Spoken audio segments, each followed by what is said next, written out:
Svabhishta Supurakam Guru Ganaera Shishya Sambhushitam Chintya Chintya Samasta Veda Nipunam Shri Rupa Pantanugam Govindam Bidam Ujvalam Varatanum Bhaktyam Vitam Sundaram Vande Vishwagurun Chadivya Bhagavat Premnoi Bijapradam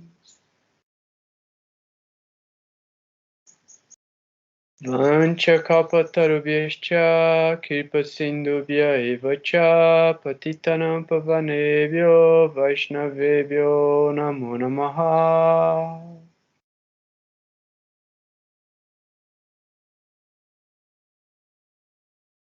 Om Agyanantimirandasya Gyanagyanam Shalakaya Shashurum Militam Yena Tasmai Shri Gurave Namaha. Jagadev, Jagadev, Jagadev, Jagadev, Jagadev, Jagadev. Saudações a todos, ainda é um fim de tarde hoje aqui. Os encontros de revisão, eles acontecem nesse período, né, nos sábados, que é um período muito auspicioso, inclusive, para a gente estar fazendo esse tipo de atividade. E já que é um estudo de astrologia, eu acho que é legal falar sobre isso. O sábado é um dia de Saturno. Então, dentro de várias culturas, né, e principalmente a cultura hebraica, da qual o cristianismo, que é a base da religião da gente, se origina, assim, a maioria de todas as pessoas do Brasil tem como uma religião original o cristianismo de base católica, ou os mais jovens já têm até uma base evangélica, protestante. Então, algumas gerações mais recentes já têm, como os avós e os pais protestantes, ou de alguma outra religião também, por causa da abertura religiosa que aconteceu também no Brasil. Mas a questão é que o sábado, ele é considerado um dia santo em várias culturas. E sábado é considerado o dia de Saturno. E sábado é conhecido também como um dia de descanso. É um dia de fazer austeridades. É um dia de você fazer práticas espirituais. Sábado, a gente tem dentro da cultura cristã, né, algumas vertentes que não abrem as lojas no sábado, outros não comem carne no sábado. Então, tem várias formas que estão embutidas dentro da prática espiritual de várias culturas religiosas, guardar o sábado, né? Guardar o sábado. A gente tem também o domingo como um dia muito importante, mas o sábado é um dia famoso de ser o dia sagrado. O domingo é um dia de família e tudo, mas isso já vem dentro de uma outra tradição também. Mas a ideia é que sábado, sendo um dia de Saturno, e Saturno é o trabalho duro, Saturno é a austeridade, Saturno fala sobre essa disciplina, a humildade também. Então, atividades piedosas, né? Tipo, na possibilidade de alimentar pessoas carentes, alimentar animais de rua.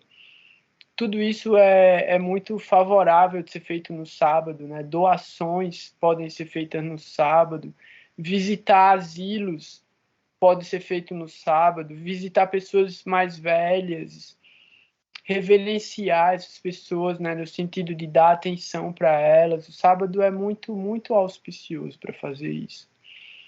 E aí a gente tem, justamente dentro do sábado, alguns autores, né, alguns astrólogos falam que essa segunda parte do sábado, então do fim da tarde à noite, o começo da noite, né, então até ali mais ou menos o Brahma Muhurta do domingo, tem um grande período que é controlado pela energia de Rahu. E a gente sente que muitas pessoas têm uma tendência a se envolver em atividades do modo da ignorância, nesse período do fim da tarde e o começo da noite do sábado. Então, se envolver com jogos, se envolver com intoxicação, se envolver com má associação, frequentar lugares de energia que não é tão favorável. Então a gente sente que esse período do fim da tarde e a noite do sábado é um período em que a energia, essa energia mais carregada, ela predomina. Então, o fato da gente se encontrar para falar sobre coisas auspiciosas, falar sobre consciência, autoconhecimento, falar um pouco sobre as escrituras também, estar em boa associação. Isso não impede também, nem é nenhum tipo de julgamento para quem quiser aproveitar o resto da noite, fazer qualquer tipo de atividade, mas o fato do que a gente está fazendo agora aqui já é muito favorável para o nosso próprio karma e vai gerando marcadores positivos. Então, talvez num sábado em que a gente não se encontre, ou que alguém possa não estar junto, a pessoa vai lembrar, pô, hoje eu ia estar fazendo tal coisa, tal hora, eu ia estar pensando. Então, isso já é um marcador positivo. Quanto mais marcadores positivos a gente tiver de boas memórias, melhor vai ser na hora da morte. Diretamente, né? Que uma das grandes ideias, né? Uma das grandes respostas da filosofia é refletir sobre a morte. Então, tudo que a gente faz é uma preparação para a morte. Cada dia da vida da gente é uma preparação para a morte. Então, qual é o nível e o estado de consciência que a gente está vibrando para chegar nessa hora crucial da morte? Quando a gente estuda astrologia, a gente está tentando entender a vida, está tentando entender os fenômenos, está tentando entender o comportamento. Tudo isso é muito importante. Por quê? Porque, independente de qualquer coisa, a gente vai continuar vivendo de alguma maneira, se não acontecer algo extraordinário. Então, é bom a gente ter autoconhecimento e entender como a gente está agindo. Mas, em última análise, o mais importante é a gente já ter consciência de todas as nossas atividades, a gente está sendo responsável por elas. Responsável em que sentido? Se eu tenho a possibilidade de escolher uma coisa que vai deixar o meu guru feliz e orgulhoso comigo, e que vai ser favorável para todas as pessoas que estão próximas a mim, ou se eu posso fazer uma coisa que eu vou ter que esconder do meu mestre espiritual, tipo, de esconder dentro do meu coração, de mim mesmo.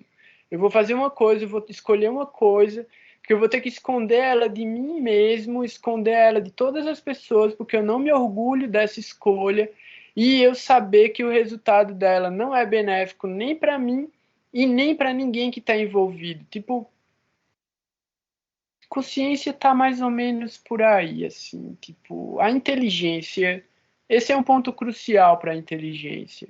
O que é que a inteligência vai escolher, né? Tipo, o que é que ela está escolhendo o tempo todo? Então é muito importante, já que a gente está o tempo todo nesse momento crucial de escolha, e aí a gente entra dentro das nakshatras, né? E as nakshatras, várias delas, falam sobre esse momento de escolha, de tomada de decisão, principalmente Vishaka, que fala sobre esse ramo bifurcado, sobre esse caminho bifurcado, nesse lugar muito decisivo de saber que lugar e que direção a gente está andando.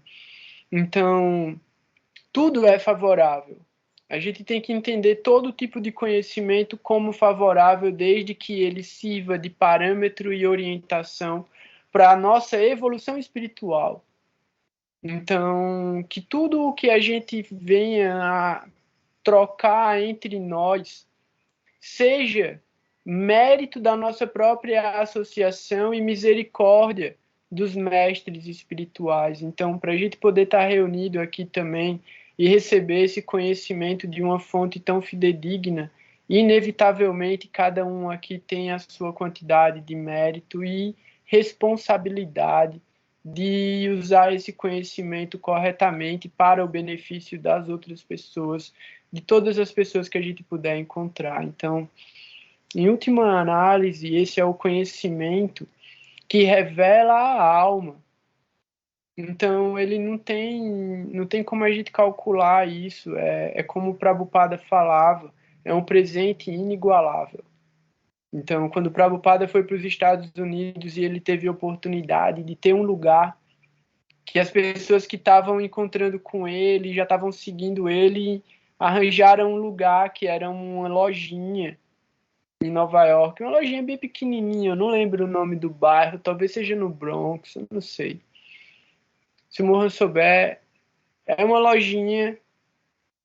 E aí ele, tipo, chegou e quando ele olhou na fachada, tava escrito lá na fachada, né? Presentes inigualáveis. Era uma loja de presentes que os caras tinham alugado para ele. Aí os devotos disseram, ó, aí a gente vai, tipo, muda a fachada, muda tudo. Ele, não, deixa do jeito que tá. O que a gente tem aqui para oferecer para as pessoas são presentes inigualáveis. E aí a galera achava, pensando que entrava, achando que era uma lojinha, e encontrava um monte de Hare Krishna sentado no chão lá, com o altar, Prabhupada cozinhando pra galera. Era esse o rolê. Tem altas fotos nos livros de Prabhupada. Então é isso, o estudo da gente é um estudo de tentar compreender qual é a posição, qual é o estágio, qual é o propósito, qual é a função da nossa alma dentro de um processo infinito de nascimentos e mortes, de criações e dissoluções do universo. Então, assim, é um absurdo o tempo. E aí é muito legal, eu vou pegar, eu vou compartilhar aqui. Depois eu vou compartilhar no grupo também. Eu fiz a legenda de uma aula do Madhusuda, do Avaduta Maharaj. E é muito incrível porque ele está falando sobre, justamente, ele está falando sobre o tempo. E é um vídeo bem pequeno, na real. Tem menos de 4 minutos, mas em 4 minutos ele sintetiza um conhecimento absurdo a respeito de escalas temporais e que, na realidade, ele pega só um recorte. Por quê? Porque ele está pegando um recorte de uma coisa ainda maior, que está no quinto canto do Srimad Bhagavatam, que fala sobre as yugas. Então, são 4 yugas. Beleza. 4 yugas formam uma kalpa, sendo que uma kalpa vai se somar a centenas e milhares de outras kalpas que vão formar uma vida de Brahma. Sendo que o nosso Brahma, que cria o nosso universo, ele realmente é temporário, porque são infinitos universos que são criados, e aí quando a vida desse Brahma acaba, ele volta para dentro do oceano cósmico, todos os outros universos vão ser consumidos quando a Anantashesha começar a cuspir fogo, e aí depois que tudo for aniquilado, a Mahavishnu cria tudo de novo. E é aí onde está a doideira das escalas de tempo e das grandes personalidades que são faladas e descritas pelos sábios, que aí foi o insight que eu tive. Eu já tinha pensado a respeito disso antes, mas eu não tinha visto isso, tipo, praticamente em modelagem tridimensional dentro da minha mente, como eu vi hoje, assim. O que é que acontece?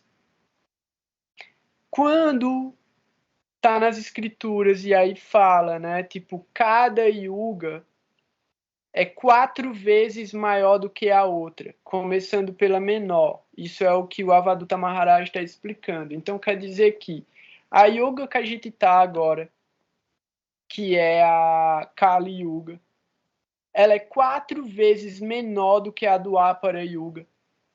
A Dwapara Yuga é 4 vezes menor do que a Treta Yuga. E a Treta Yuga é 4 vezes menor do que a Satya Yuga. Beleza. Aí você vai chegar lá na Satya Yuga. Vamos colocar, e aí o cálculo é maluco, porque é aproximadamente, vamos colocar 22, 23 bilhões de anos. Os caras calcularam o tempo desse universo. Por quê? Porque os cálculos atuais que os caras conseguiram com esses telescópios malucos, tá chegando entre 16 e 17 bilhões de anos esse universo. Então, assim, talvez com telescópios melhores os caras consigam se aproximar do resultado que está nos Vedas. Sendo que essas 4 yugas falam sobre uma kalpa, que é esse universo. E aí o que acontece? Quando acaba a Kali Yuga, que aí tudo vai ser destruído, aí volta para Satya Yuga, tudo vai ser reconstruído. Recomeça esse ciclo, recomeça esse processo. Então, é uma criação, manutenção e dissolução contínua. Beleza. Só que o que foi que eu fiquei viajando? Quando os caras falam na Satya Yuga que tudo estava sendo criado e que as grandes personalidades estavam envolvidas com o processo de criação, eles estão falando de quem? Eles estão falando tipo de Brahma, Narada Muni, os Kumaras, e aí eles falam sobre essas outras personalidades Rudra, e as Rudranis, e aí vai surgindo os Saptarishis, e aí dos Saptarishis a gente tem as primeiras filhas de Brahma, que ele dá para casar com os Saptarishis, e aí chega um momento interessantíssimo que Brahma faz o quê? Os Prajapatis, que são os manos, e aí os manos é de onde vem a palavra humano. Então, os humanos são os filhos dos Prajapatis, sendo que o primeiro desses Prajapati é Rudra. Rudra é o primeiro Prajapati. Por quê? Porque Brahma cria tudo isso que eu estou falando, a gente já viu e está gravado nas aulas sobre o Srimad Bhagavatam que a gente fez na quarta-feira. Eu estou só repetindo porque eu quero trazer um aspecto de cosmogonia. Qual que é a viagem? Brahma cria os 4 Kumara. Aí tem todo um rolê dos Kumara que os Kumara falam, a gente não vai ser tipo pai da humanidade nenhuma. A gente não vai ser pai de humanidade nenhuma, a gente vai ser criança para sempre. E aí uma das coisas interessantíssimas que os Kumaras fazem é o seguinte: eles vão para os mundos Vaikunta. Os Kumaras saem da plataforma da criação e eles vão para o plano Vaikunta, onde eles não eram permitidos de entrar. E rola uma treta gigante lá, que é quando tipo, eles amaldiçoam os 4 Kumara, jogam uma maldição nos porteiros de Vaikunta e obriga os porteiros de Vaikunta a encarnar dentro da criação de Brahma. E aí Vishnu aparece e fala, não se preocupa, porque eu mesmo vou matar vocês. Então Vishnu, que está no mundo Vaikunta, que é uma plataforma transcendental, além dos mundos materiais, Vishnu fala, vocês podem ir, porque eu vou encarnar lá como um avatar e eu mato vocês e vocês voltam para casa. Então Vishnu mesmo vem como vários avatares dentro das criações de Brahma. Beleza. E aí tem várias escrituras que relatam esses acontecimentos, que são vários avatares, infinitos, milhares de avatares de Vishnu que vêm, cada um com uma personalidade e uma potência diferente, e é aí onde entra uma das concepções mais impressionantes e incríveis, que é a concepção de Krishna, que ele não é um avatar de Vishnu, mas ele é a própria suprema personalidade de Deus, que dá origem A forma de Vishnu, então, Mahavishnu, é uma manifestação da potência pessoal de Krishna, separada dele, e de Mahavishnu se dá a origem de todas as outras formas, mas Krishna mesmo assume uma forma pessoal dele para viver no mundo dele.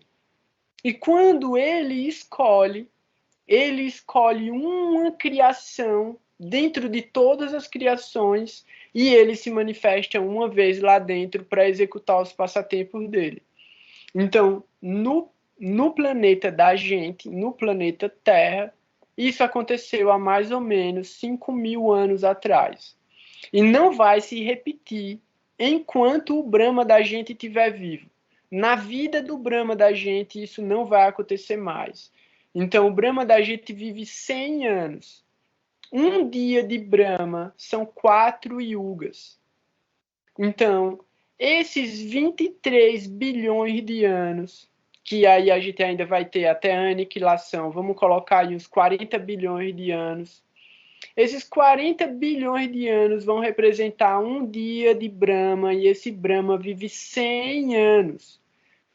Então, assim, enquanto esse Brahma viver, Krishna não volta aqui na forma original dele.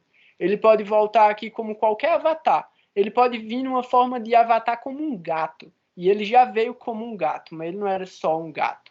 Ele era metade leão e metade humano, que é Nishinradeva. Mas ele pode vir como um gato se ele quiser também. Então, assim, isso são escalas de tempo. Só para a gente ter uma ideia de uma outra coisa que eu vou falar, mas a Alexandre já levantou a mão. Fala aí, Alexandre. Eu ia perguntar justamente isso que você está falando aí, se o Brahma vem nessa, né, na Kali Yuga, se tem alguma manifestação de Vishnu, ou de Brahma, ou de Krishna na Kali Yuga. A impressão que eu tenho é que todos eles viveram nas yugas anteriores. Então, beleza, boa pergunta. O que é que acontece? De acordo com as escrituras... Eu não consigo. Oi? Não consigo fechar meu microfone. Não consigo fechar meu Beleza, microfone agora. Aqui. Vou fechar. Pronto.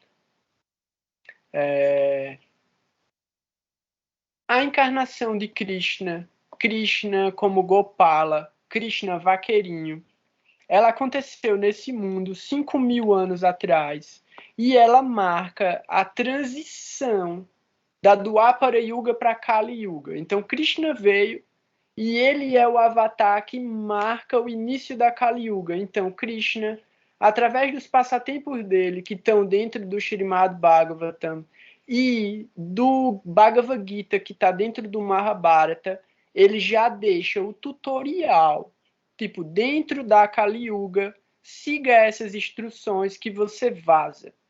Beleza. Depois de 4.500 anos, isso. Depois de 4.500 anos de Krishna, já tinha virado uma Babilônia. Então, outra forma vem, que é uma forma que está nas escrituras, mas que não se manifesta sempre. Assim. Não é em toda a vida de Brahma, não é todo Brahma, inclusive, que vai ter uma encarnação de Chaitanya Mahaprabhu acontecendo dentro da história dessa vida dele. Então, assim, Chaitanya Mahaprabhu é um avatar extremamente misterioso e místico dentro das escrituras. Ele é uma encarnação de Deus que vem com o maior de todos os poderes, que é o da misericórdia incondicional. Ele vem com uma parada que elimina todas as formas de resultados kármicos de qualquer pessoa que conseguir entrar sinceramente dentro do processo. Só que o processo é uma treta. Mas tudo bem. Ele já foi adaptado várias vezes para chegar até na gente.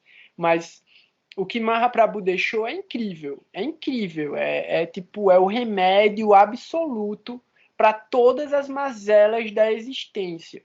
Tipo, para todas as mazelas que a mente pode adquirir através de milhares de encarnações. O que o remédio que Mahaprabhu deu é tipo... é a quimioterapia da parada. Você vai conseguir, tipo, desconstruir, isolar, destruir e eliminar tudo de ruim que tem dentro de você através do processo de Bhakti Yoga que foi transmitido por Mahaprabhu. O difícil é você achar uma fonte fidedigna desse processo, mas existe e de acordo com a sinceridade de cada um, você vai chegando lá num nível que você aguenta o tranco também. Porque senão queima a resistência e acabou só na próxima vida que vai dar para começar o processo de novo. Então, assim, o que eu estava falando sobre a criação, porque a gente já trouxe para o momento agora da Kali Yuga. O que eu quero falar sobre a criação é o seguinte: o que os sábios estavam vendo era a própria personalidade das divindades manifestadas como os estágios primários do universo. Isso é maluco, mas o que é que quer dizer isso? Prajapati Daksha, ele era um conglomerado de galáxias, um cluster de galáxias absurdo. E cada vez que uma galáxia se separava dele, era um filho dele. Então, uma galáxia que se separou dele eram os Kumaras. Porque os Kumaras sempre andam junto. Então, podia ter uma galáxia com 4 buracos negros, que gerava a gravidade para fazer aquela parada rodar. Por quê? Porque precisou, depois da criação. Então a gente entende a criação como a explosão de um maciço de um buraco negro. Então, um buraco negro que tenha consumido completamente um outro universo, comprimiu toda a energia dentro de meio centímetro cúbico, que é toda a matéria do universo da gente, que foi percebida até hoje, cabe dentro de meio centímetro cúbico. Então, esse meio centímetro cúbico, ele explode, e ele é a matéria primordial. Beleza. Sendo que o universo da gente, ele já tem uma forma definida, ele é do tamanho de uma bolha. E essa bolha, ela está com 2/3 de água, que é a matéria escura. Então, o que sobra, esse 1/3, era energia escura. Então, 1/3 de energia escura, 2/3 de matéria escura, e aí essa explosão de consciência. Por quê? Porque esse meio centímetro cúbico são as almas primordiais que entram dentro desse universo para criar. Então, o que é a coisa que entra, de acordo com o Bhagavatam? Se manifesta a Anantashesha, que é aquela serpente gigantesca de milhares de cabeças.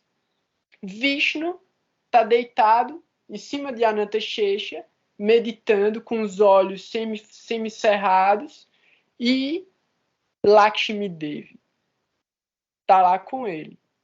Aí o que é que acontece? Nasce uma flor de lótus do umbigo desse. Ah, não. Esse Vishnu. Putz, agora eu tô confundindo. Também, se alguém puder me ajudar. Eu acho que esse Vishnu não tem Lakshmi Devi. Esse Vishnu não tem Lakshmi Devi antes da criação, não. Lakshmi Devi para ele vem depois que bate o oceano de leite. É isso mesmo. Beleza. O outro Vishnu anterior dele é o que tem Lakshmi Devi já original. Aí surge dentro dessa primeira explosão Brahma. Então, do umbigo desse Vishnu nasce uma flor de lótus. Essa flor de lótus abre, tá Brahma lá dentro. Brahma vai ser o criador do universo. Ele vai criar tudo o que tem dentro desse universo. E o que é que as escrituras falam? Isso é tudo a gente já falou, tá tudo gravado no canal. Eu tô só dando uma resumida. Brahma vai meditar e ele ouve as instruções do que ele deve fazer dentro da cabeça dele, dentro da meditação dele. Então ele ouve 2 sílabas. Tá, pá. E tá, pá, ele ouve 3 vezes. Isso é o que dá origem à palavra tapasya, que é austeridade. Então ele vai fazer austeridade. E aí ele fica fazendo austeridade, até que dentro da cabeça dele, ele ouve a flauta de Krishna, e nessa flauta, no som dessa flauta, ele ouve o Gayatri Mantra. E através das sílabas do Gayatri Mantra e da visão que ele tem do som da flauta, ele cria tudo que tem dentro desse universo. Então a gente já passou pelas etapas de criação dentro desse universo, quando a gente estava falando sobre o Kala Purusha e o Mahatattva. Mahatattva e Kala Purusha é a mesma coisa, só que o Mahatattva é impessoal e o Kala Purusha já é pessoal. E as partes do Kala Purusha já representam a própria criação e já falam sobre essa manifestação material que vai ter dentro do universo. Mas o Kala Purusha, ele está no mundo sutil. Ele é o lugar das ideias. Ele é estilo inconsciente coletivo da potência de toda a criação. Está dentro do Kala Purusha. Então, os sábios acessaram o Kala Purusha e entenderam a criação. E aí vamos voltar. Brahma cria o universo, começa a criar o universo. Então ele cria os Kumaras, que é uma dessas galáxias, que aí precisa exatamente. Lembrei por quê.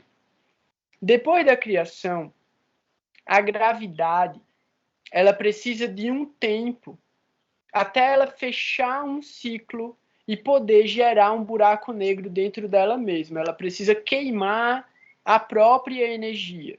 A gravidade precisa queimar toda a energia que ela é capaz de se apropriar para dentro dessa gravidade, a própria gravidade se consumir, e aí a partir disso ela cria um portal que leva para um outro plano.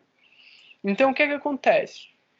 Tudo que é átomo, na realidade, tem uma gravidade lá dentro, que para aquilo deixar de existir, vai ter que ser consumida de alguma maneira, ou por uma energia maior, ou por ela mesma.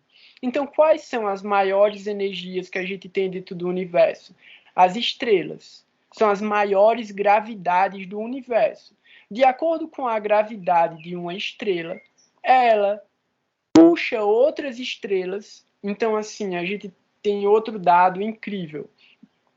No universo, pelo menos metade dos sistemas solares tem mais de um Sol. O da gente é maluco, da gente tem um Sol só e a gente acha que isso é padrão.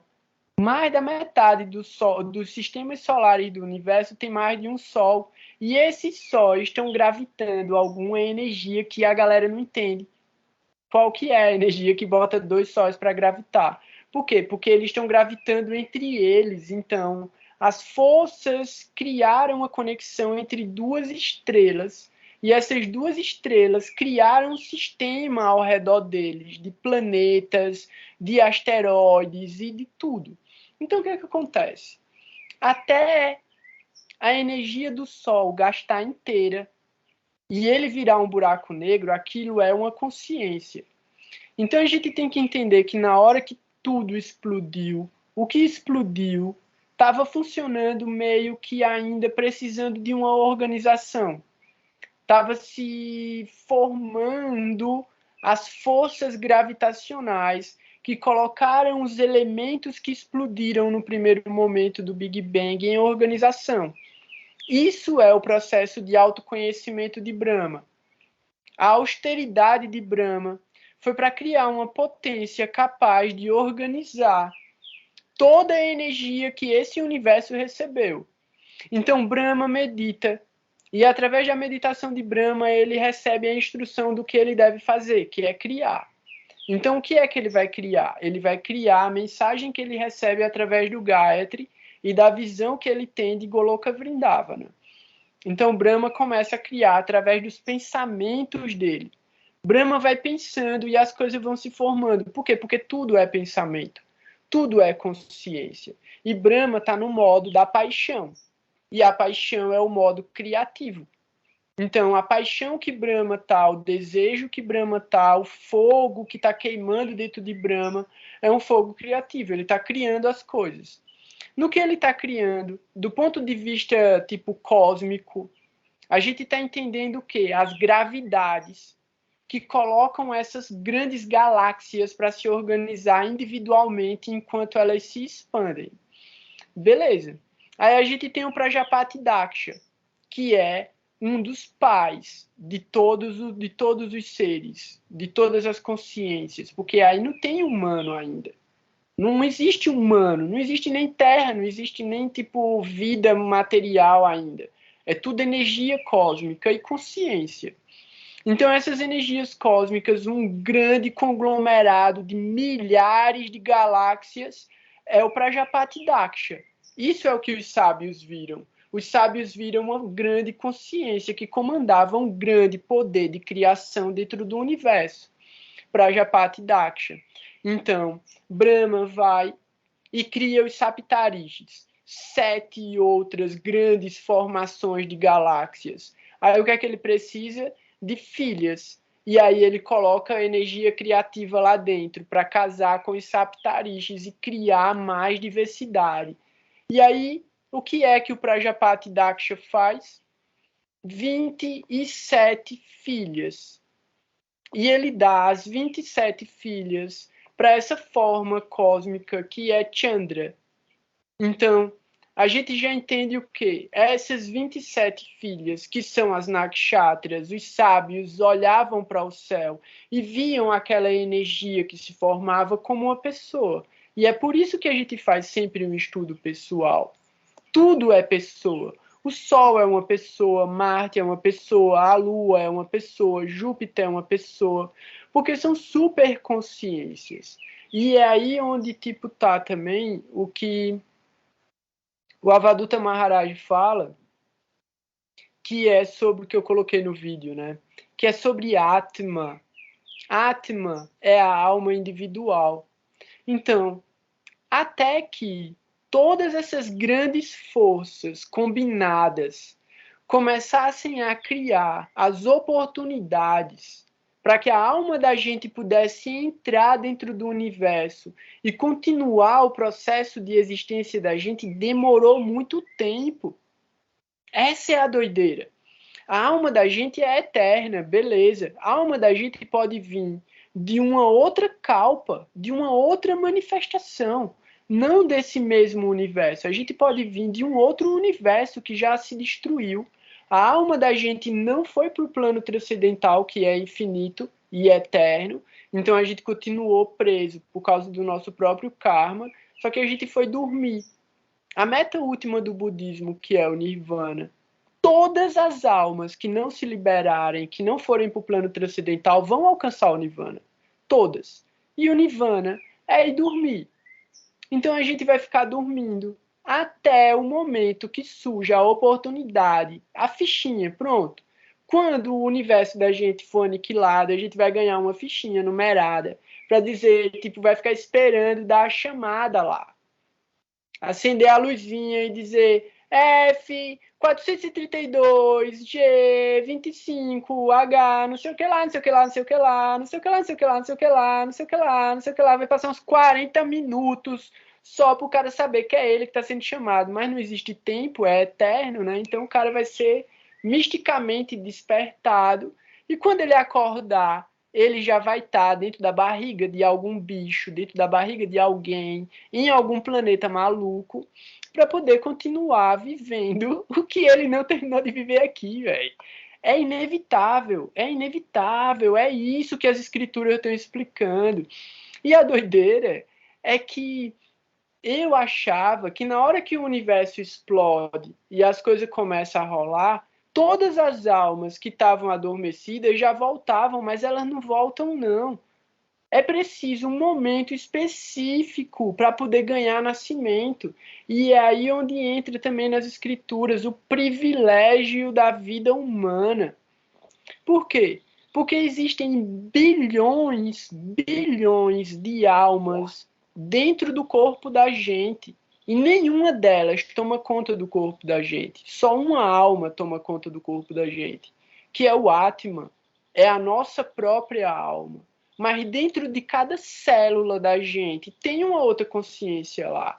Então, assim, o quanto vai demorar para a consciência de uma célula dessa conseguir um corpo só para ela e poder pensar a respeito da transcendência? É infinito, velho. É muito, muito, muito. O tempo é uma doideira. Por quê? Porque essa aula de 3 minutos que eu estou falando aqui já tem sei lá quantos, 50 minutos, é o seguinte. Tempo é relativo. Então, o que é uma vida para a gente que dura 120 anos? É a mesma coisa para uma bactéria que dura segundos. É a mesma coisa. Só que a percepção de tempo que a gente tem é diferente. Então a gente acha que dá para viver uma vida, que dá para construir um monte de coisa, que dá para viajar num monte de coisa. E quando a gente pensa, putz, mas velho, o micróbio dura 2 minutos, a vida do coitado. A vida do coitadinho do micróbio, como é que ele evolui dentro de 2 minutos? Velho, ele evolui tudo que ele tem para ele evoluir dentro de 2 minutos. E certeza que o micróbio vai alcançar a missão dele. A gente vive 120 anos jogado num labirinto cheio de tubarão, crocodilo, doideira, e a gente não vai conseguir, tipo, dobrar na esquina, velho. Então, assim, tempo é relativo, pô. A gente poderia ser o Sol e viver alguns bilhões de anos. A gente podia ser uma galáxia e viver algumas centenas de bilhões de anos, sei lá. Mas mesmo assim, tudo está condicionado dentro do plano material. E aí onde fala de novo, o privilégio dos seres humanos é que eles podem sinceramente e integralmente buscar pela transcendência. Por quê? Porque os deuses estão trabalhando, velho. Os deuses estão na função, eles estão ali no rolê deles e tipo, velho, o Dharma do Sol é nascer todo dia e ele não vai, tipo, tirar um dia de folga não, meu irmão. E a gente pega qualquer trampo e fica esperando domingo, fica esperando sábado, porque a gente não aguenta trabalhar todo dia. Imagina o Sol. Imagina pegar a responsa de ser uma galáxia, de ser uma estrela, de ser um planeta, velho. A posição dos seres humanos é a posição mais elevada nessa graduação. Por quê? Porque a gente pode não desejar a posição de um Deus e não agir como um demônio. Então, se a gente não desejar a posição de um Deus e não agir como um demônio, a gente já está andando na direção de desenvolver qualidades para ingressar no plano transcendental. Porque nem os planos tipo celestiais, assim, de prazer, onde os deuses vivem curtindo e tal, não interessa. Tipo, o lance é passar. Porque você tira férias num lugar desse, você vai tirar férias tipo no Havaí, e depois você volta para a mesma doideira que você estava e ainda vai estar devendo porque você parcelou a viagem. Então, assim, é só para ficar esperto com o que é karma. Karma é isso, velho. Existência material é isso, e a gente está tentando entender como é que essas coisas acontecem. O estudo é para isso. Diz aí, Maria Ferreira. Agora, na minha interpretação, assim, demônios são pessoas e espírito que não respeita as regras, né? Você tem uma outra definição para isso? Demônio na Kali Yuga são pessoas. Demônio é mais a forma como as pessoas agem. Então, a forma como uma pessoa age pode qualificar ela como um deva. Ela pode ser um deva, pode ser uma pessoa divina, ou ela pode ser uma pessoa demoníaca. Ela é que escolhe. Não é tipo, o demônio não tá fora. Isso é outra coisa interessante também, né? Tipo, nos 4 períodos da criação, Kali Yuga, Dwapara Yuga, Treta Yuga e Sati Yuga. Na Satya Yuga, que é a primeira, os deuses e os demônios viviam em universos diferentes, separados. Eram universos separados. Na Treta Yuga, eles passaram a viver e lutar pelo mesmo universo. Na Dwapara Yuga, os deuses e os demônios estavam nos mesmos mundos, nos mesmos planetas, brigando pelo mesmo planeta. Na Kali Yuga, os deuses e os demônios estão dentro de todos os seres vivos, de todos os humanos, né? Tipo, a gente vai considerar os humanos. Então, dentro de todos os humanos, tem deuses e demônios brigando o tempo inteiro para tomar conta. Então, assim, quando a gente está tipo, buscando por qualidades, buscando por humildade, tolerância, respeito pelos próprios defeitos, corrigir esses defeitos, oferecendo respeito para todo mundo, né? Então, assim, não fazendo julgamento mesmo, tentando se dedicar ao máximo ao processo espiritual, oferecendo honra aos mestres espirituais, lendo as escrituras, fazendo sacrifício, austeridade, tudo isso está tentando aproximar a gente das qualidades divinas. Quando a gente não está fazendo isso, a gente está simplesmente manifestando as qualidades demoníacas. Então, não existe isso, o demônio separado, foi o fantasma que tomou conta daquela pessoa e tal. O plano sutil existe? Existe. Você é responsável por deixar o plano sutil agir sobre você ou não. Todo mundo é responsável. Então, assim, a gente tem que assumir a responsabilidade sobre a energia que a gente vibra. Então, se a gente tem um monte de canal aberto e não liga para esses canais abertos, que está recebendo todo tipo de influência, é responsabilidade de cada um, né? A gente sabe. E aí também está no Bhagavad Gita, está no Śrīmad Bhagavatam. Quando Maharaj Parikshit encontra o Senhor de Kali Yuga, e ele pega e ele vai matar o Senhor de Kali Yuga, mas ele tem que, tipo, o Senhor de Kali Yuga se rende a ele e pede abrigo a ele. E ele vai ter que dar um abrigo. O Maharaj Parikshit dá abrigo ao Senhor de Kali Yuga. E aí ele fala, Senhor de Kali Yuga é como se fosse a manifestação pessoal de todas as más qualidades que a gente vive hoje no mundo e que vai piorar ainda. Tudo isso estava manifestado numa pessoa só, originalmente. Vamos pensar assim, imaginar assim. Mas ele não é o diabo. Não é o diabo, ele é as qualidades. O que acontece?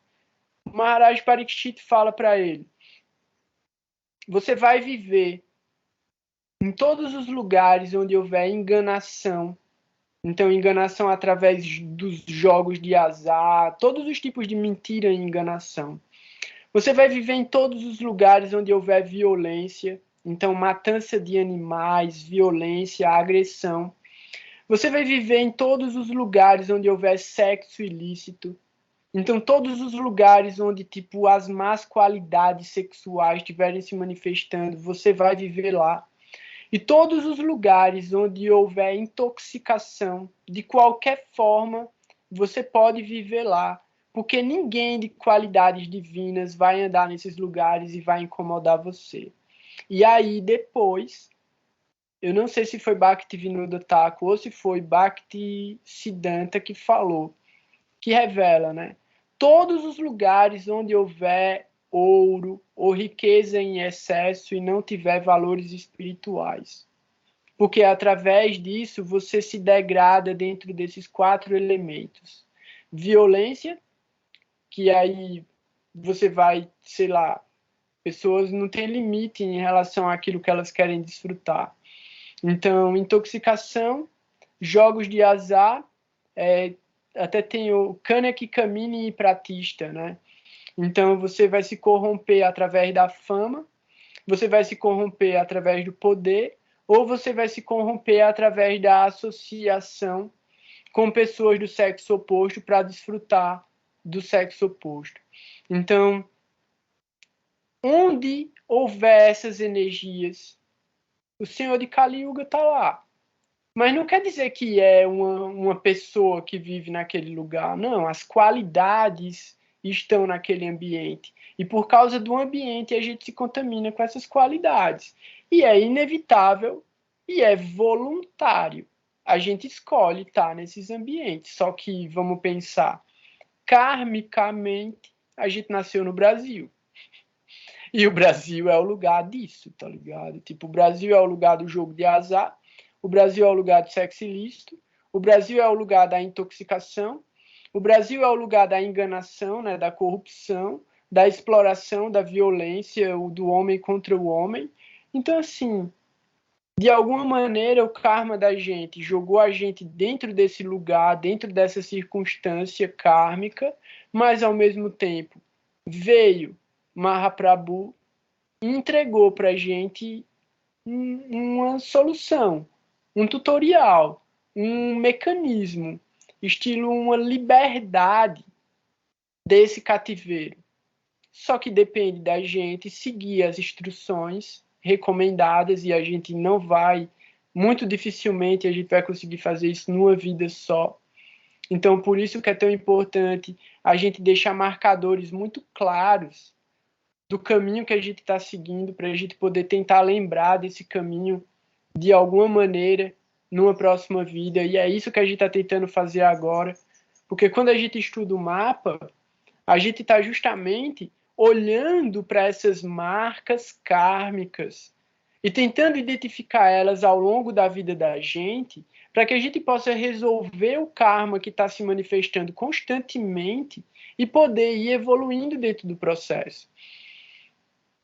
O que eu li na quarta-feira, no encontro do grupo de estudos na quarta, que fala sobre Gurudeva, é o claro exemplo de que é possível superar o determinismo do karma.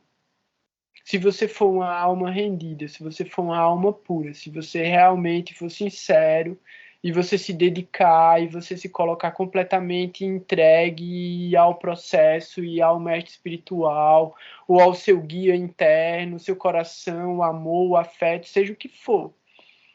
Existe uma possibilidade de você fazer tudo numa vida só, mas não vai ser fácil. Assim, não é fácil. Cada dia não vai ser fácil, mas é o único caminho. Então a gente precisa conhecer a verdade. Conhecendo a verdade, a gente pode ir mais longe, né? É a luz que guia o caminho da gente. Então, trazendo isso para a sequência, né, do estudo da gente de astrologia, porque a parte filosófica a gente fez ela em várias etapas nos últimos meses, dentro do estudo do Srimad Bhagavatam sobre a criação. Então, todos esses elementos práticos e técnicos do que significa o processo de Bhakti Yoga e de como a gente pode, através desse processo, aliviar os elementos kármicos que a gente carrega para poder transcender e ressignificar eles, é muito importante também que a gente tenha essa dedicação de sacrificar um pouquinho do tempo e assistir esses vídeos anteriores ou chegar com questões mesmo a respeito do estudo pessoal que está sendo feito. Então fica aberto também o espaço para, se alguém quiser fazer alguma observação, e aí eu vou começar a tentar aqui compartilhar a minha tela com um material sobre os signos que foi feito pela Parama e que é um apanhado muito bom desses elementos que se referem aos signos. Então é bom que todo mundo também já esteja com o próprio mapa, caneta, papel e fazendo essas anotações. É só saber se a Parama tá de boa por aí, porque talvez eu precise. Oi. Eu preciso de um tempo para compartilhar. Eu vou tentar. Se eu não conseguir, aí eu te peço, beleza? Tá, porque aí eu preciso baixar o arquivo. Então, Tá. vou precisar de uns minutos. E eu, aproveitando, eu estou colocando agora no grupo o texto que eu falei, a poesia do João Cabral, e aí Mercúrio em Mula. E eu acho que é muito pertinente com tudo isso que você acabou de dizer agora, sobre o nosso medo da morte e como a gente pode... O que é que afasta definitivamente o medo da morte? É o amor, e no caso o amor puro por Krishna, por Deus, enfim, no nome que a pessoa escolhendo. Massa. É isso. Eu vou tentar aqui, peraí. Tá.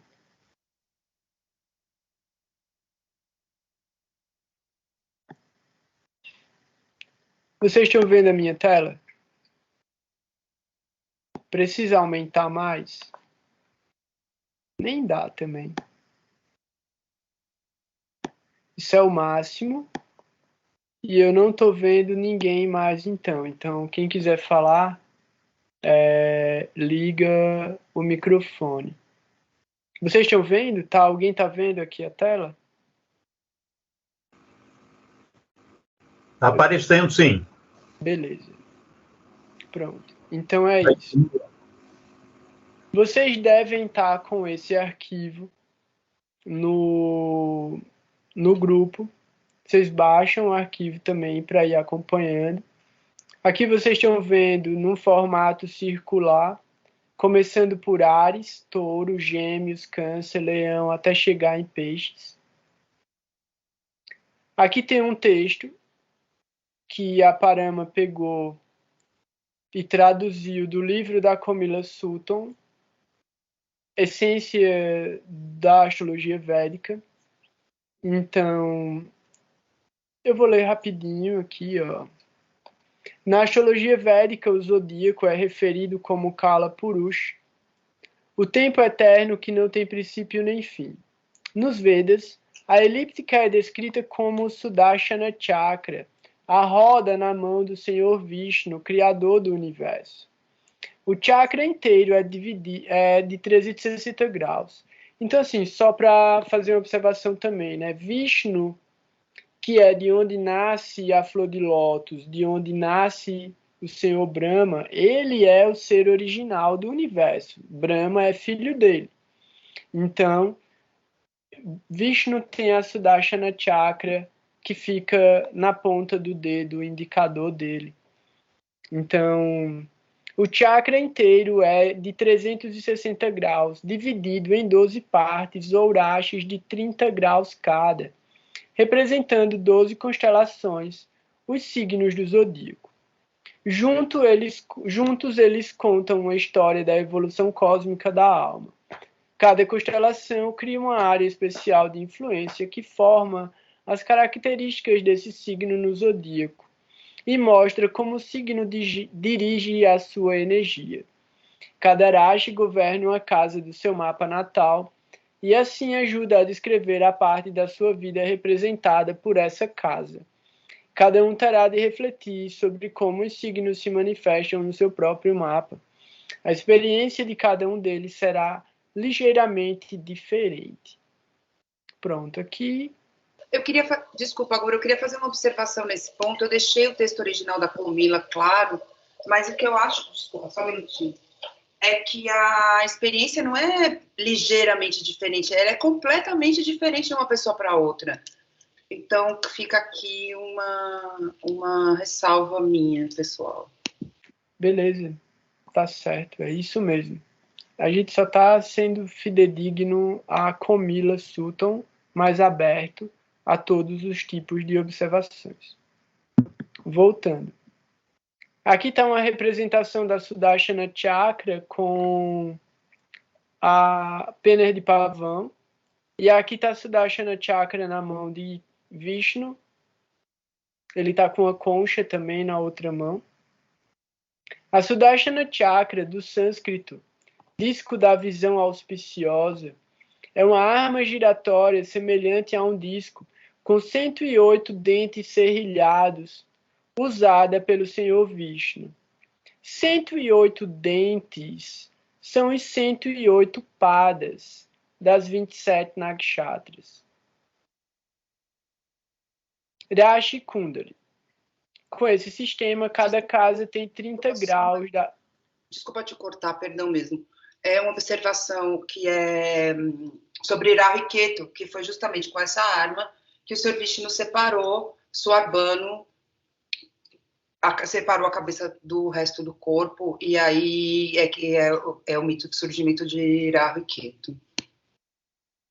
É isso. Acho que deu para entender, né? Rashi Kundali. Com esse sistema, cada casa tem 30 graus da circunferência, os 12 signos do zodíaco. Então, isso é uma divisão matemática que não representa diretamente as constelações, porque as constelações no céu, elas ocupam espaços maiores ou menores do que 30 graus. Então, isso aqui é matemático, é um resultado matemático. Aqui, as áreas do corpo, de acordo com os signos, através do Kala Purusha. Então, Áries, Touro, Gêmeos, e aí a gente tem Câncer, Leão, Virgem, Libra, Escorpião, Sagitário, Capricórnio, Aquário e Peixes. Deu para identificar através das partes do corpo, né? Então, dá para entender de que partes do corpo a gente está falando, respectivamente a partir do lugar onde está a representação do bichinho. Apesar que Touro representa o pescoço e a boca, e Áries representa mais a parte da testa e o crânio em si. Mas essa ilustração é muito legal, de qualquer maneira. E aqui a gente começa com as qualidades dos signos. Então, essas qualidades são cardinal, fixo e imutável, e são modos, modalidades ou quadruplicidades dos signos. Por que quadruplicidade dos signos? Porque vão ser 4 signos com uma dessas características. Então, vão ser 4 signos cardinais, 4 signos fixos e 4 signos mutáveis. Isso é do signo, não vai mudar. Então, não existe um signo que é cardinal e depois o mesmo signo fica fixo e o mesmo signo fica mutável, não. O signo é aquilo. Então, modos, modalidades ou quadruplicidades dos signos. Características, Swabhava, dos rashis. Então, as qualidades são complementares e interdependentes. Os signos cardinais tendem a iniciar as coisas, dar o primeiro passo. Os signos fixos fazem a manutenção e sustentabilidade do que foi iniciado, concretizando e gerindo as coisas. Os signos mutáveis trabalham com a transição, o fluxo, a liberação, transformação e a adaptação das coisas. A gente já vai falar também quais são esses signos. Então, fala aí, Alexandre. Que é a Brahma, Vishnu e Shiva, né? Sim. Qualidade. Sim. Basicamente, os modos da natureza também, né? Atuando através das qualidades dos signos. Aqui, Chararashis, signos cardinais. Cardinais também significa móvel, signos móveis. Áries, Câncer, Libra e Capricórnio. Só um detalhe que ajuda para quem quiser memorizar. Você pega as casas Kendra. As casas Kendra 1, 4, 7 e 10. Pelo Kala Purusha Kundali, começando com Áries. Então, as casas Kendra são as casas móveis. Então, é só, tipo, se você souber olhar, tipo, no mapa, mentalmente mesmo, através de Áries no ascendente, as Kendras são as casas móveis, são as casas cardinais. Então, Áries, Câncer, Libra e Capricórnio são os signos cardinais ou chararashis.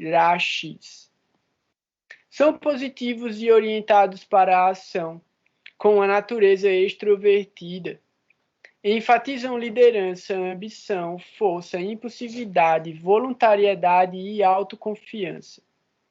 Do lado negativo, indivíduos fortemente cardinais podem ser muito fortes, arrogantes, ambiciosos demais e excessivamente ativos. Então a gente vai olhar para esses signos cardinais e a gente vai ver o que é que está ativando eles no mapa da gente também para procurar por essas qualidades. Estirarachis, os signos fixos, touro, leão, escorpião e aquário. Então, são os signos fixos ou estirarachis. São reflexivos, pensativos, fixos em suas ideias, rígidos, plácidos e determinados. São neutros e estáveis, gostam de continuidade na vida e não estão dispostos a fazer mudanças ou modificar suas ideias. Eles podem ser preguiçosos, estagnados e teimosos. Dvishbhavarashis, signos mutáveis. Mutável quer dizer que ele tanto pode ser móvel quanto ser fixo, ele alterna. Então, isso são Gêmeos, Virgem, Sagitário e Peixes. São os signos móveis ou Dvishbhavarashis. São de natureza dupla, negativos, mutáveis, perspicazes, irados, sutis, adaptáveis e introvertidos. São pensadores e comunicadores. Negativamente, podem ser instáveis, erráticos e não confiáveis, e muito preocupados. Aqui eu tenho uma observação também. Vai, faz aí. Não, eu acho que introvertido está colocado errado. Olha, isso tudo foi muito checado, mas a observação que eu ia dizer é que justamente são palavras que são tendências. A gente pega 4 signos tão diferentes entre eles e coloca... Sagitário não é introvertido, basicamente Gêmeos não é. também não. Gêmeos também não. Então, eu não sei o que é isso que a Camila quis dizer, mas o fato é que essas palavras são palavras gerais, são tendências, e tem algumas palavras em algum momento aí que ela coloca como uma coisa negativa ou positiva, enfim, e a gente não necessariamente concorda com o posicionamento dela sobre ser positivo ou negativo, isso também é subjetivo. Acho que aí o cuidado é a gente fazer as nossas adaptações pessoais, claro que sem fugir enfim, da base, né? Sim, sim. Olha só, um gremlin. Ó. Nessa questão dos signos mutáveis, tá como qualidade negativa, eu não entendi. Como que alguém é negativo e isso é ser positivo? Ficou bem difícil para eu entender. Desculpa, Alexandra, perdi. Ah, é porque ela usa a palavra, são signos positivos e depois usa a palavra negativos, né? Eu não sei. Peraí. Então, aqui está falando, ó, negativamente podem ser instáveis, erráticos, não confiáveis e muito preocupados. O que eu questionei aqui foi a parte de introvertido. A natureza deles mesmo é dupla, negativos no sentido de que, não sei, talvez podem ser pessimistas, eu não sei se é isso que também está querendo dizer, eu não acho. Eu não acho que é isso, eu acho que é polaridade. Polaridade negativa, né? Pensando que era isso, polaridade, um positivo e o outro negativo. Eu pensei que, bom, deixa eu tirar a dúvida, porque eu na hora lá eu fiquei, meu Deus, como que é algo que é positivo, ela tá falando da qualidade, é falar que a pessoa é negativa, então deve ser a polaridade. Sim. Alexandra, fico muito feliz que tenha lido com esse carinho todo. Vamos lá. Os doshas. Doshas, Vata, Pitta, Kapha. Na medicina ayurvédica, cada signo e planeta é classificado como um tipo específico de corpo ou dosha, que são 3, Vata, Pitta, Kapha. Vata significa vento ou respiração, Pita significa bile. Kapha significa muco, a umidade fria do corpo. O dosha que é dominante em qualquer mapa é indicado pelo dosha do signo ascendente e seu regente. O signo que governa a casa 6 e seu regente mostrarão qual dosha provavelmente ficará fora de equilíbrio. Planetas colocados nessa casa darão mais detalhes. Vata, vento, respiração. Percepção, entusiasmo, inspiração, ação, comunicação, exercício. Secura. Rashis, touro, virgem e capricórnio. Grahas, Saturno e Rahu. Eu vou dando continuidade, hein, galera? Isso daí é material para vocês estudar.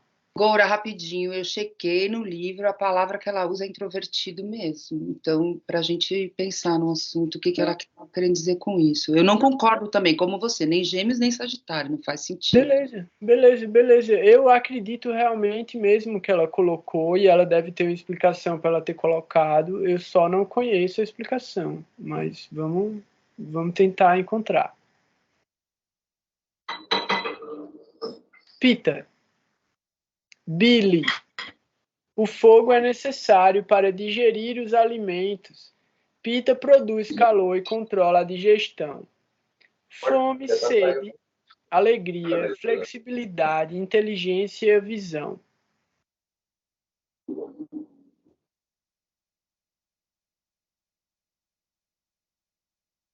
Rashis, Áries, Leão e Sagitário. Grahas, Sol, Marte e Ketu, para Pita. Kapha, muco, umidade fria do corpo. Estabilidade, potência, força, articulações flexíveis, tolerância. Rashis, Câncer, Escorpião e Peixes. Grahas, Lua, Vênus e Júpiter. Tridatu, a combinação dos três humores. Rashis, Gêmeos, Libra e Aquário. Graha, Mercúrio. O equilíbrio dos doshas é um estudo específico dentro das ciências védicas que pede conhecimento especializado em Ayurveda e deve ser avaliado por um profissional qualificado. Justamente, muito importante isso. Que ninguém saia fazendo autoavaliação também, sem entender que existem diferentes níveis em que os doshas atuam. Então, praticamente, a gente só consegue ver o que está em desequilíbrio. Depois é que a gente vai conseguir ver alguma coisa real mesmo. Elementos. Oh, meu Deus. Oi? Não. Beleza. Elementos. Cada signo tem as características de um dos seguintes elementos: fogo, terra, água e ar. Fogo, Áries, Leão e Sagitário. Terra, Touro, Virgem e Capricórnio. Ar, Gêmeos, Libra e Aquário.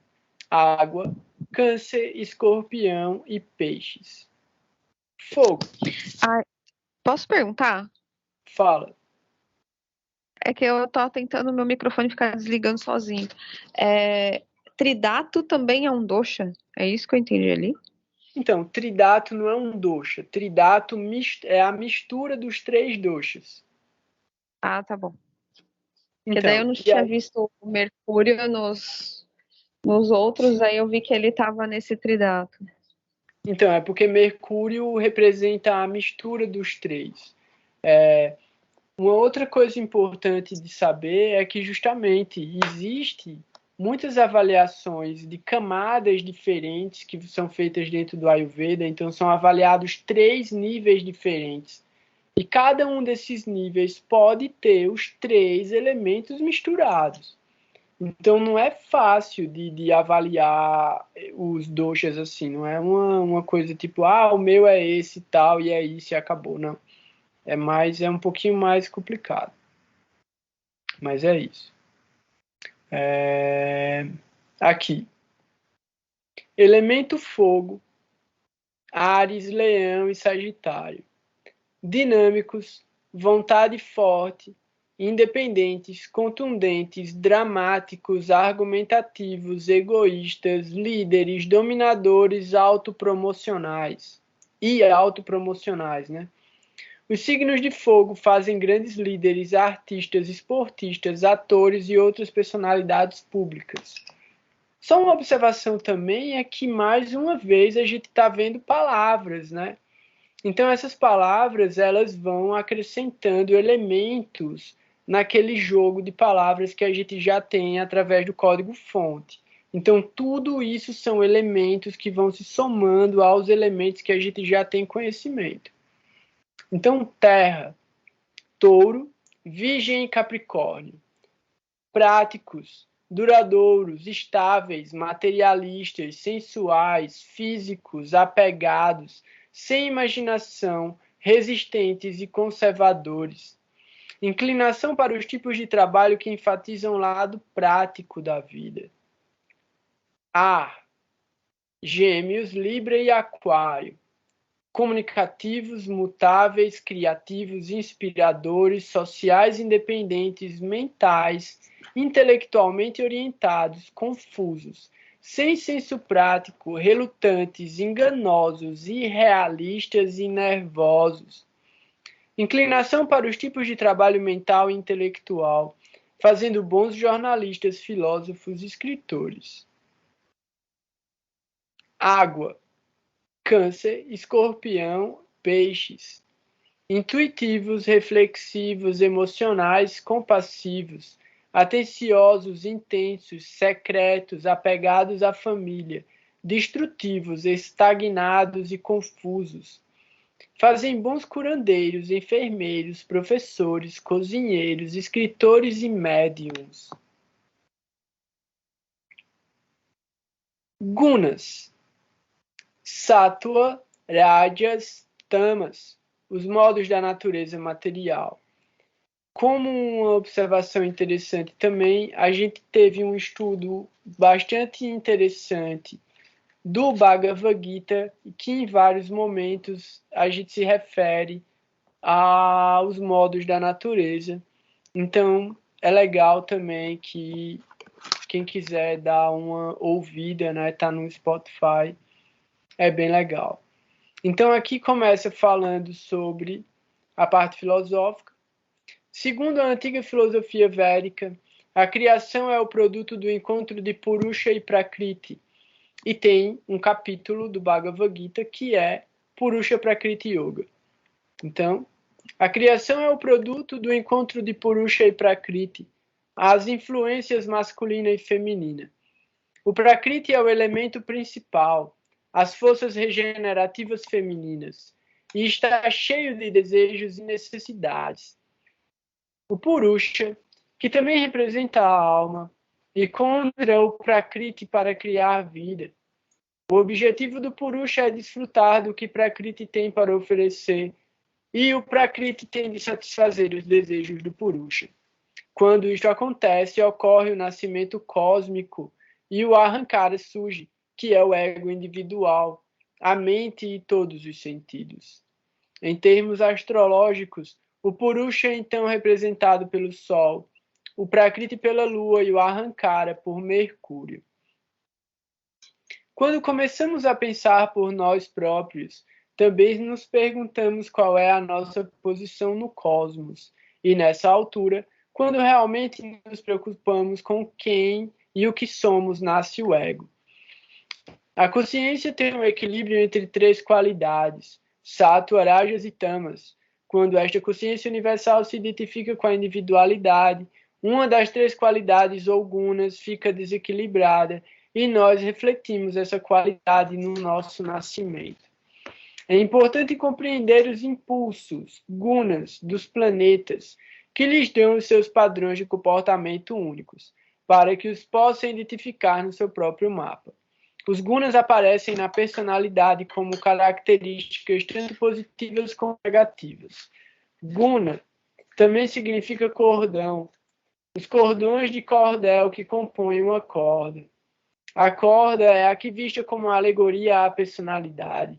Os vários cordões ou gunas entrelaçam-se para produzir a individualidade de uma pessoa.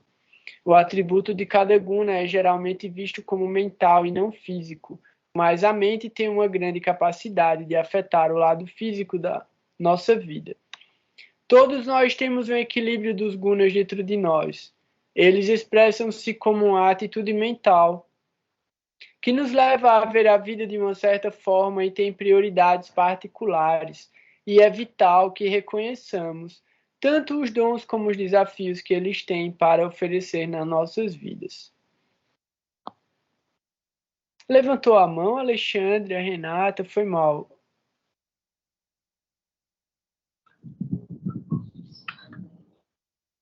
Oi. O Goura, na verdade, eu queria só ver com Parama se aonde tem escrito ali o objetivo de Purusha é desfrutar do que Prakriti tem para oferecer, e Prakriti tem que satisfazer os desejos de Purusha. Por um acaso não foi erro de digitação e é o contrário, não? Onde tem Purusha é Prakriti ou tá certo mesmo? É porque eu tive dúvida na hora que eu fui lendo, sabe?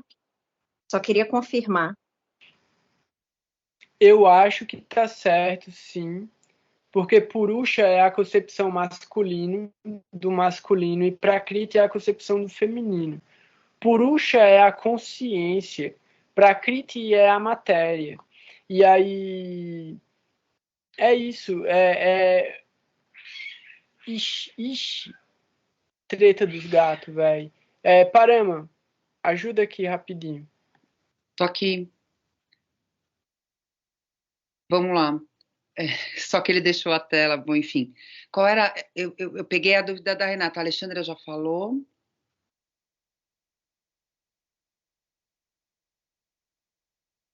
Alexandra, sua mão está levantada. Meu microfone não está ligado. Ô, querida, vamos lá. Você tem alguma pergunta? Tá ligado o meu microfone? Tá ligado. Pode falar. Ah. Não, a pergunta é sobre justamente essa que a Renata estava falando, de Purusha e Prakriti. Um tem desejos e o outro atende os desejos. Mas o que atende desejos? Não tem desejos? Olha, pensando no amor de Krishna irada, e pensando do que a gente vê também sobre os planetas, que tem a potência e a manifestação, é disso que a gente está falando. Então, tem um encontro que é favorável para os dois. A função de um é atender o outro e vice-versa. É que no texto parece que só um atende, né? Mas é um encontro mesmo.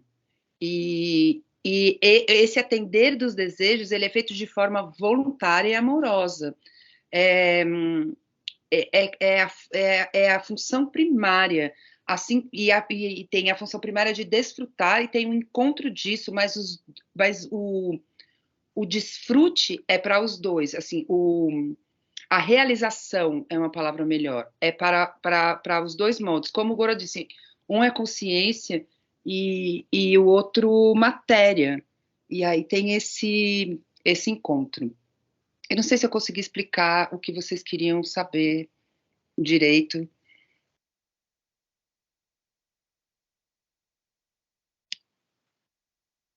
Mas eu penso que o ponto mais importante para a gente aqui na astrologia é entender que tem do encontro nasce o Ahankara e aí o ego individual e a manifestação desse ego individual, que é a gente manifestando. A gente é o fruto a alma é o fruto desse encontro. E ela tem e aí o nosso nascimento e o nosso mapa contam desse equilíbrio e desequilíbrio que a gente traz para promover. Eu tenho uma dúvida também, para a hora que o Gora voltar, que ela vai dizer em algum momento aí no texto, que acontece um desequilíbrio. Aí eu fico pensando, como é que o encontro cósmico que produz uma alma gera um desequilíbrio, se a própria alma é o desequilíbrio, ou se a alma não está adaptada ainda, como é que isso funciona. Mas essa parte filosófica é com o Goura mesmo. Então, se eu puder ajudar em alguma coisa mais teórica, boa, Goura. Eu estava aqui tentando explicar justamente sobre Prakriti, Purusha, e que não é que parece que tem um desfrutador e um outro que só atende, mas que eu entendo que são duas funções e que a realização se dá para os dois, cada um exercendo aquilo que a sua natureza. Na verdade, assim, é porque essa parte, assim, me interessa muito, sabe? Aí eu fico pensando muito, assim, na energia do masculino e do feminino, que é o que fala no final, que seria o Sol com a Lua, que eu acho que é muito do que a gente vê no próprio mapa e é o que eu tento enxergar também, e que, inclusive, no meu, particularmente, eu vejo um pouco que a figura do meu pai está mais relacionada com a minha lua e a da minha mãe mais com o do meu sol, vamos dizer assim, no sentido de ser a mais que eu tive dúvidas porque eu achava que minha lua era debilitada e pela oscilação, que nem eu já falei com a Parama, né? Mas tudo bem, não vem ao caso. Mas é por isso, sabe, Parama? Porque para mim a receptividade de Prakriti, que seria o feminino, ficou meio na dúvida, assim, sabe?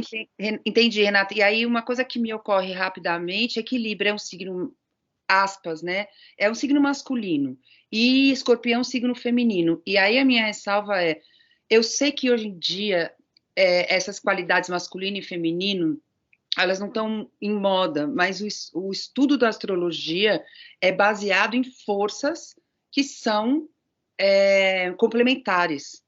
E aí, chamadas masculino e feminino. Agora, a gente tem, como a gente viu no caso dos doshas, Mercúrio que juntou os três, também tem planetas e signos que juntam os gêneros. E essa é uma questão delicada, porque a gente não está. Porque é isso, a gente está falando sobre um tipo de potência que pode ser exercida tanto por homens quanto por mulheres.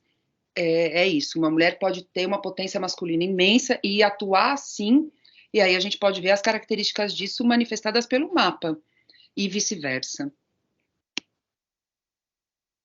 Sim. Mas é isso, no seu caso especificamente, tem bem isso, né? Libra é um signo masculino e Escorpião é um signo feminino. Vamos, tipo, é sempre uma redução, né? Mas uma maneira que a gente pode encontrar para entender a natureza de Purusha e Prakriti, entendendo que os dois estão unidos dentro da gente, como você mesma viu, o Sol e a Lua, vamos pensar o seguinte: quando a mãe ou o pai, geralmente é a mãe, né? Vamos trazer como se fosse a mãe. Quando a mãe consegue juntar ali os filhos dela na frente dela, ou o filho dela ali, que está passando por alguma necessidade, estilo, ele está sofrendo de fome, e ela, tipo, dá o peito para ele, ou ela dá alguma coisa para ele comer, ela está servindo, mas ela está desfrutando. A satisfação do outro é um prazer para ela, mas ela está servindo, ela está entregando, ela está oferecendo. Então, é uma qualidade da natureza do feminino. Então, o poder de nutrir, o poder de cuidar, o poder de proteger de alguma forma, o poder de acolher. Então, a gente entende isso como aspecto de amor, de afeto. E o feminino é a representação Prakriti é a representação externa da potência interna do Purusha. Então, o Purusha, o ser original, ele pega o amor dele, a potência criativa que tem dentro dele, ele arranca de dentro dele e manifesta numa forma separada dele, para ele poder se relacionar com o próprio amor. Isso é Purusha Prakriti. Então, quando Prakriti está criando diversidade e se oferecendo completamente para o Purusha, é o próprio Purusha e é a própria Prakriti que está se satisfazendo e se relacionando. Então, em última análise, se a gente for trazendo essa redução para a gente, está tudo acontecendo dentro da gente. Então, ao mesmo tempo a gente dá e ao mesmo tempo a gente recebe. Então, o mesmo prazer que você tem em dar, de alguma maneira você tem ao receber. E é aí onde está uma das 6 instruções. Tem mais instruções, né? Mas tem uma hora que são 6 instruções que Rupa Goswami dá no Upadeshamrita. Eu acho que é o verso 4 ou o verso 5. Talvez o Mohan saiba. Que fala sobre ouvir confidencialmente, falar confidencialmente, dar comida e receber comida, né? Comer e dar e comer, e dar presentes e receber presentes.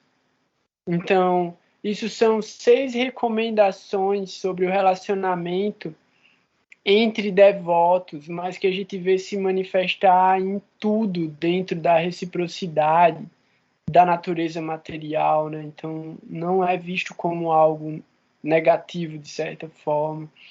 Então, reciprocidade também é muito importante, né? Em diferentes níveis de relacionamento. Entendendo que com o Guru, a gente está sempre recebendo muito mais do que o que a gente consegue oferecer. E com Deus, tudo é dele. A gente não tem nada para oferecer a Deus. Nada, nada. A não ser a gente mesmo. Então, isso que é autossacrifício. Nesse sentido, Deus, a suprema personalidade de Deus é o Purusha. E todas as almas diva são Prakriti.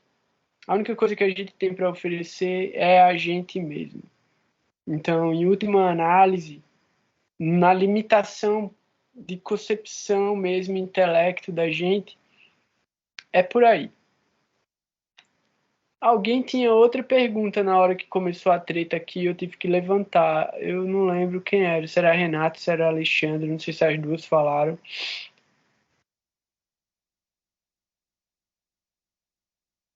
Tudo bem? Vamos continuar então. Sátua, tá tudo belezinha? Ou eu caí? Tô offline.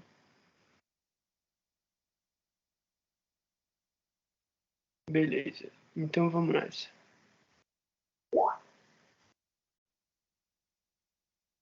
Sattva. Sattva é o atributo da pureza.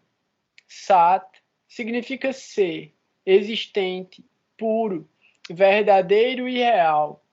Va significa onde habita a pureza. Uma pessoa satívica acredita na pureza do ser, do pensamento e da ação. A água é sátua pura. As pessoas satívicas têm uma atitude mental que enfatiza a pureza. As pessoas satívicas acreditam na verdade e procuram o bem dos outros através da sua própria espiritualidade profunda. São destemidos, generosos, autocontrolados, tranquilos, caridosos e geralmente têm uma mente aberta. Têm dificuldade em magoar os outros. São capazes de se elevar acima dos assuntos mundanos e enfrentar com equilíbrio os dramas da vida cotidiana. Ainda experimentam dor e infelicidade, mas a forma de lidar com elas é diferente. Embora possa parecer um estado maravilhoso e idílico para visar, ser sátua e tudo o que a imagem implica pode representar um enorme desafio. As responsabilidades da existência cotidiana são uma parte necessária da vida na Terra. E embora pessoas satívicas sejam atraídas para um estado de contemplação e quietude interior, precisam encontrar uma forma de sobreviver lá fora também. O caminho para a iluminação é uma consciência mais elevada. Não é fácil, e as qualidades dos outros gunas são muito necessárias para trazer um sentido de equilíbrio às suas vidas. Do lado negativo, os satívicos podem levar o ascetismo a extremo e ser muito autodidatas. Podem achar impossível compreender aqueles que se encontram num caminho diferente de si próprios e permitir-lhes a sua própria expressão. Bons exemplos são os vegetarianos, que não permitem que outros comam carne, ou os libertadores de animais que usam a ameaça da violência para promover a sua causa. De fato, aqui as pessoas estão apenas performando que são satívicas. O seu impulso inicial pode ter sido satívico, mas o método de o realizar torna-se tamásico ou rajásico. Sattva trabalha muito no nível etéreo. Rajas. Rajas é a causa da atividade na humanidade e é a qualidade de busca que, como seres humanos, todos nós temos. Pode ser traduzido como pólen das flores, uma partícula nos raios de sol, ou escuridão emocional, moral ou mental. O pólen das flores indica o potencial do pólen para criar novas flores, seres humanos ativando mais vida, experimentando a vida e o nascimento. Uma partícula de sol. Um raio de sol é puro e a partícula introduz um novo elemento à sua pureza. A escuridão moral, emocional ou mental é a incapacidade dos seres humanos de verem as respostas dentro de si, com o resultado de procurarem a sua realização no mundo material ilusório. As pessoas rajásicas têm uma atitude mental que enfatiza fortes impulsos emocionais. Podem ser descritos como sendo conduzidos pela paixão para a realização dos seus desejos materiais, mas para encontrarem a verdadeira felicidade, precisam de procurar no seu interior. As pessoas rajásicas são impelidas por uma grande sede interior, são facilmente comovidas pelos seus sentimentos, são muito ativos mentalmente e fisicamente e estão continuamente à procura de novos desafios. São pessoas de alto rendimento que desejam reconhecimento, respeito e sucesso. No lado mais difícil, a verdade é que as pessoas rajásicas podem ser tão inquietas que não conseguem instalar-se nem no seu trabalho, nem nas suas relações. Tendem a agarrar-se a tarefas agradáveis, evitando ao mesmo tempo situações difíceis. Falta-lhes paz de espírito, porque não têm a certeza do que realmente querem. Procuram continuamente respostas no mundo exterior, enquanto que o que procuram está dentro de si próprios. A cultura ocidental é geralmente considerada como rajásica. O rajas move-se entre o abstrato e o prático. Tamas. Tamas é o atributo da escuridão. A palavra sânscrita também pode ser traduzida como ignorância, tornando claro que a escuridão é uma escuridão mental. As pessoas tamásicas têm uma atitude mental que enfatiza a sensualidade. Podem ser descritos como sendo levados por uma falta de conhecimento ou por uma falta de discernimento espiritual para uma vida centrada nos desejos sensuais humanos. A filosofia védica incentiva as pessoas tamásicas a dissiparem as suas trevas com a luz do discernimento espiritual. As pessoas tamásicas divertem-se no mundo material e cotidiano, de preferência com muita boa comida e boa companhia. Normalmente veem a vida aqui e agora e permitem que os seus desejos dominem as suas ações. Estes desejos os mantêm ligados ao mundo da felicidade e da infelicidade, através das suas próprias necessidades, criam os seus próprios problemas. É importante salientar aqui que os três gunas estão presentes no mapa natal, mas seu equilíbrio será diferente para cada um de nós. Podemos ser influenciados pelos nossos próprios desejos, tamas, e ao mesmo tempo estar numa busca espiritual, sattva, para fazer deste mundo um lugar melhor, rajas. No entanto, Maya, o mundo ilusório da autogratificação e da vida sensual, liga as pessoas tamásicas aos seus próprios desejos. Elas tendem a ver o mundo material como a única realidade e podem ser muito gananciosas por tudo que ele pode oferecer. Yoga e a meditação podem ajudar a fortalecer o seu ser interior e torná-los conscientes do lado espiritual da existência.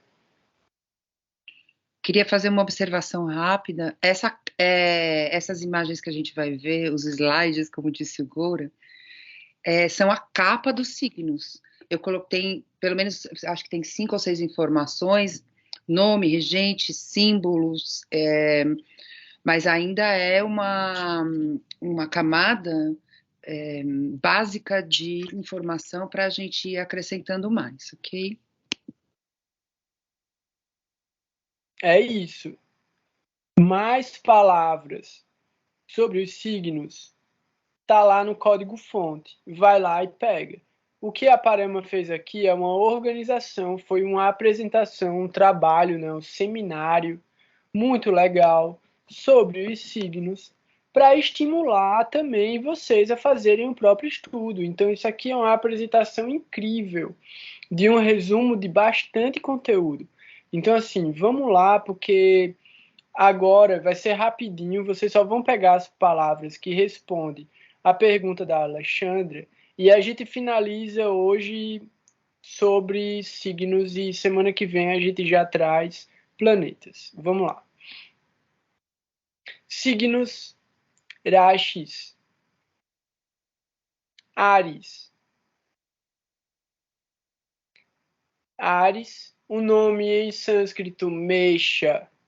Então, cardinal, fogo, masculino, Pita, Rajas. Aí aqui tem o símbolo de Marte, que é o regente de Áries, aqui o símbolo de Áries. Númerozinho 1, para a gente saber que ele é o primeiro signo. E quando for olhar no aplicativo e ver o número 1, saber que está se referindo a Áries. Licença, é muito comum também a gente ouvir descrições do signo assim, o segundo signo do zodíaco, aí não diz que é touro, a gente já sabe. E sobre os nomes, numa das gravuras o nome está em espanhol, e aqui está em português, em sânscrito e em inglês. Por quê? Porque o material de astrologia védica tem muita coisa em inglês, achei que fazia sentido colocar. Muito bom. Então, Touro, Vrishabha, Taurus, fixo, terra, feminino, Vata, Rajas, regido por Vênus, segundo signo. Gêmeos, Mituna, Gêmini, mutável, ar, masculino, Tridato, Rajas, Mercúrio é o regente, terceiro signo. Câncer. Aqui está Karkataka, mas em muitos lugares também pode ser Kartaka, sem esse segundo K. Então, Karkataka e Kartaka é a mesma coisa. Então, Câncer, Karkataka, Câncer. Cardinal, água, feminino, Tridato, Rajas. Lua é o regente, quarto signo do zodíaco. Leão, Simha, Léo. Fixo, fogo, masculino, Pita, Sátua, regido pelo Sol, quinto signo.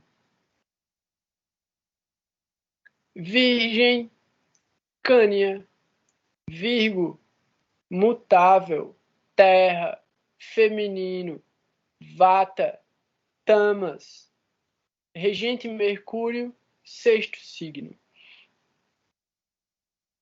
Libra, Tula, Libra, cardinal, ar, masculino, tridato, Rádias, regido por Vênus, sétimo signo. Escorpião, Vrishaka, Escórpio, fixo, água, feminino, Cafa, Tamas, Marte é o regente, oitavo signo. Sagitário, Danos, Sagitários, mutável, fogo, masculino, Pita, Sátua, regido por Júpiter, nono signo. Capricórnio, Macará, Capricórnio, cardinal, terra, feminino, Vata, Tamas, Saturno, décimo signo. Aquário, Cumba, Aquários, fixo, ar, masculino, tridato, Tamas, Saturno, décimo primeiro signo. Peixes, Mina, Piscis, mutável, água, feminino, Cafa, Sátua, Júpiter é o regente, décimo segundo signo, os créditos da Paramagiotis Medial Productions, Media Productions.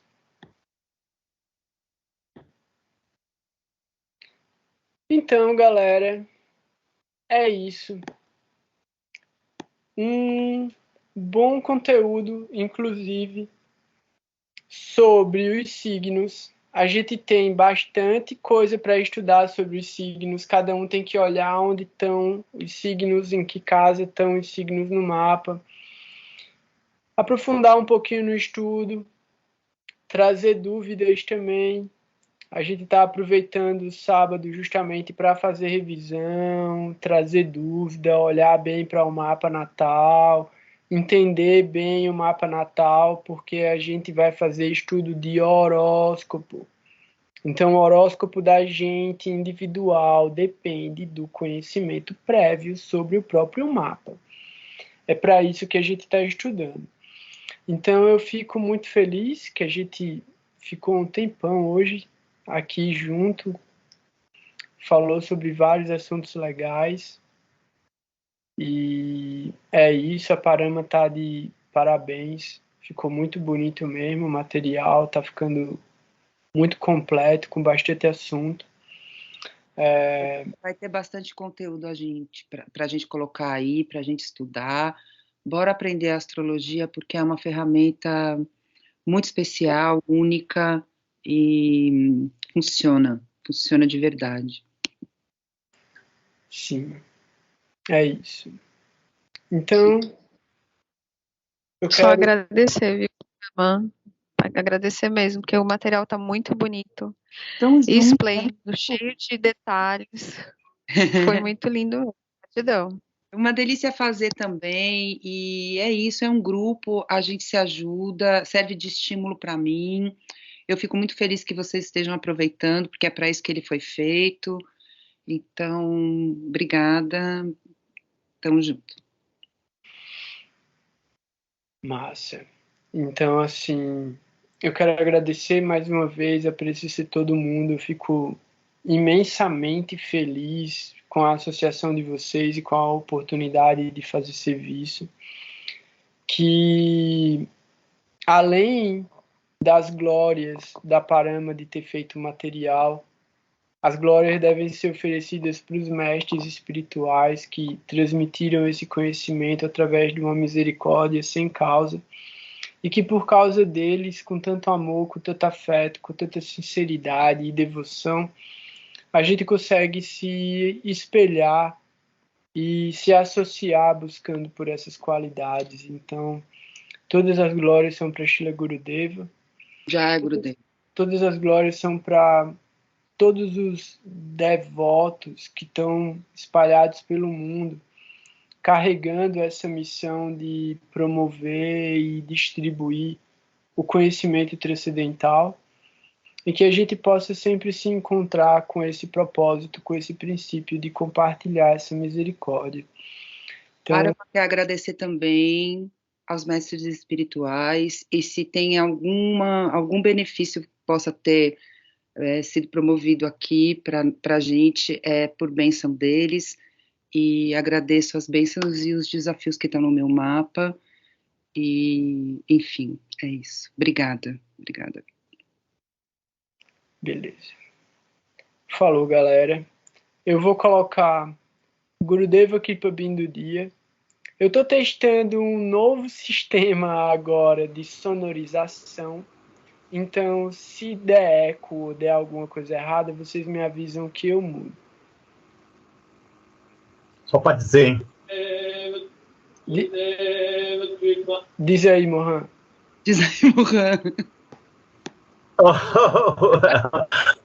Eu entendi esse sorrisinho aí. Tava muito legal hoje o game, o Vedic Game. Então, próxima vez aí, pessoal que tiver curiosidade, entra lá que vale a pena, é bem bacana. Massa. Valeu, Mohan. É bem legal mesmo, bem massa. Falou. Gurudeva Kripa Bindu Diya Koro Eidase Vina Pekayati Dina Kripa Bindu Diya Eidase Vina Pekayati Dina Sakala Shahane Bol Diya Koro Sakala Shahane Bol Diya Koro Nijamare Srihahina Nijamare Srihahina Sakale Saman Purite Shakoti Dehunato Jata Jata Sakale Saman Purite Shakoti Dehunato Jata Jata Dobeto Gaibo Harinama Shuke Dobeto Gaibo Harinama Shuke Aparado Behato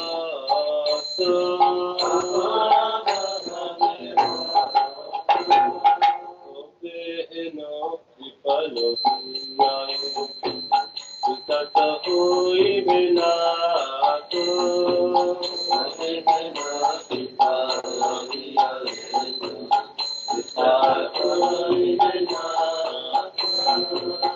Vibhuti Amiyati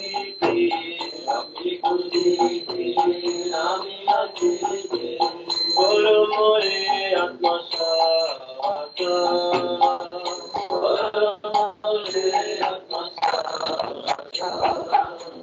Jata Vichare Kichu Nahi Pai Kumar Karuna Saro Yata Vichare Kichu Nahi Pai Kumar Karuna Saro Nana Pre Kadiya Kadiya